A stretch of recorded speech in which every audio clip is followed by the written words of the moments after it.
jarri keenya waa tokko nutti dubbatan. Hojii hunda isaanii irratti dhiistee ilaala. Garuu akkamitti wal dandeessanii hojjettanii guys dhugaa. Ani kan jedhu maal si hojjetaa jirta qo'eeti. Hojii hunduma isaanii irratti dhiistee xiqquma sin dabbaruu jarri gati sitti dubbanneef bakka ati hojii dhiistee taa'uudha.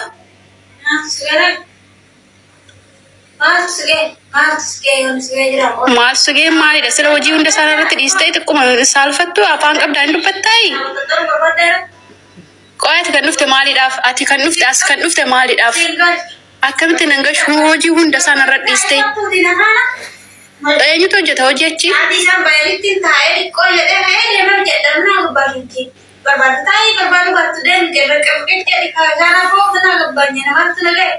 Xiqquma illee sin dabbaruu afaan qabda.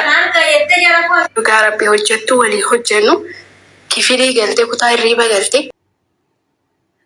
Ijoolleen keenya jechuudha. Warri nama lamaa hojjettan waa'ee warra nama lamaa hojjetu irratti yeroo baay'ee dubbadheetiin ture. Assalaamu alaikum warahmatullahi wabarakatuhu.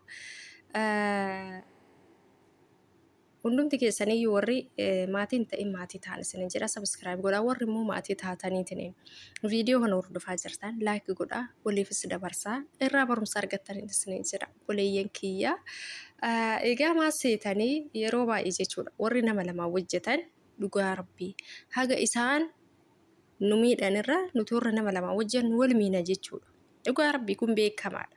Warri nama lamaa hojjetu walii hin ta'u.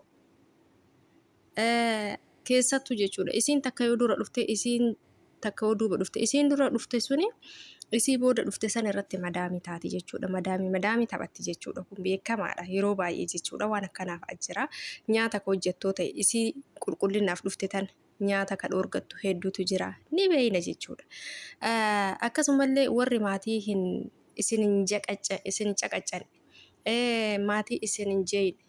Maatii ufumaan hojii keessa isaan amma bar yeroo baay'ee jechuu isaanis dhugaa qaban isaan amma hojii keessan hojii isaaniitu ufiin beekanii hojjetanii maaltu nu dubbisee maaltu itti nu haasofsiise hojii isaanii waan ta'aniif beekanii isaanuu haqaan hojjetanii waan jedhan sammuu isaanii keessatti barreeffataman jechuudha. Maatiin akkanaa kun maatiin hin dubbanne isin immoo garuu gaafa waan akkanaa raawwattan dhugaa nama saalfachiisa jechuudha. Sirriis miti jechuudha. Haqaas miti jechuudha. Maaliif? Yoo isaan fakkeessu jechuudha kun yoo isaan mana jiran isaan afotti akka nama hojjetu akka nama dadhabuu taate yoo isaan bayan immoo akkanuma teettee kilaasii kee odoo hojii kee hin xumurin odoo hojii hojjechuu si barbaachisu hin hojjetin cadhistee teettee yookaan bilbila ilaaltu ta'e kun immoo sirrii miti jechuudha. Isin galee haraama jechuudha. Sijjammar hojii kee xumurtee fixxee teessee yeroo hara baafattutti yeroo hara baafachuu qabdutti yoo bilbila ilaalte rakkoo hin qabu. Garuu immoo hojii kee hin xumurin sababa isaan manaa ba'aniif jecha taa'uun immoo kun immoo jechuudha hojii ofii irrattis dhiibbaa fiduu warraanis ol dhabuu haqa hojjechuu dhiisuu kana jechuudha. Sirrii miti waan akkanaa. Isii wajjin hojjettu sana irrattis fe'aa ta'uu jechuudha. Isirratti fe'achuu jechuudha. Kanaaf ati dafqitee odoon taane ati immoo dafqa isiitiin akka waan birrii fudhatteetitti ilaali jechuudha. Siigalee isii kaamiitu jechuudha. Sirrii miti waan akkanaa. Yookaan immoo waan waliin taane ta'e hojii keessan adda baafachuu. Isin galee hojii keessan adda baafachuu wayya. Maaliif nu amma nama lamaa hojjannaa ani nyaata hojjedhaa isiin kun immoo qulqullina hojjetti jechuudha. Nuti yoo barbaanne wal gargaara. Isin galee yoo barbaanne wal gargaara malee nu hojii mataa keenyaa garagaratti qabna. Ani amma nyaata yoo kaballeessu ta'e yoo kan hojjenne yoo kan gizeen hin geessine ta'e anatu itti gaafatama. Isin galee anatu itti gaafatama. Isinis akkasuma qulqullina ofii yoo bakki qulqulleessin jiraate yoo odoo qulqulleessin ka turte ta'e maa hagammaa qulqulleessin jedhamte isitu itti gaafatama jechuudha. Isin galee yookaan immoo wal keessa warri hojjettan warri walitti makaa hojjettan atis isii caqasta isinis si caqasti jidduu kanatti immoo hojii keessanis gizeen xumurtanii eraftis hin argattan. Yoo isiin kun hojjetaa jiraatte isiin kun immoo isii irratti fe'attee yoo kadeemtee teessu ta'e inni kun sirrii miti. Sijjammar hojii walitti makachuun hin barbaachisuun isin hin jedha habaayibii. Kanaaf hojii garagaraa hojjetadha. Hojii keessan xumuraati.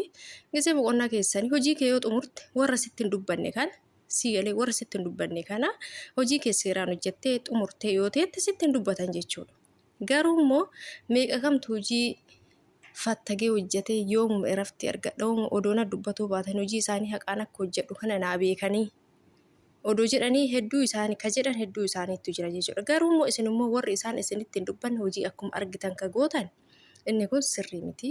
Maqaas of balleessuu hojjettuu biraatis isiin tunis akkanuma waan jedhu dhiibbaa walirraan ga'u ta'a jechuudha. Kanaaf hojii keessan sirreessaa qulqullina kee fixi.